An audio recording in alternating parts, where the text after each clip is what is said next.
Enteric coated tablet এমন একটি বিশেষ ডোসেজ ফর্ম যার একটি বিশেষ সুরক্ষা স্তর থাকে।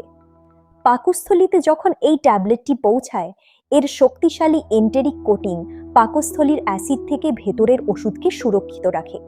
তাই এখানে কোনো ড্রাগ রিলিজ হয় না। এরপর এটি ক্ষুদ্রান্ত্রে প্রবেশ করে, যেখানে পিএইচ পরিবর্তনের কারণে কোটিংটি দ্রবীভূত হতে শুরু করে। এই ধাপে কোটিংটি সম্পূর্ণভাবে সরে যায় এবং ট্যাবলেটের মূল অংশটি উন্মুক্ত হয়।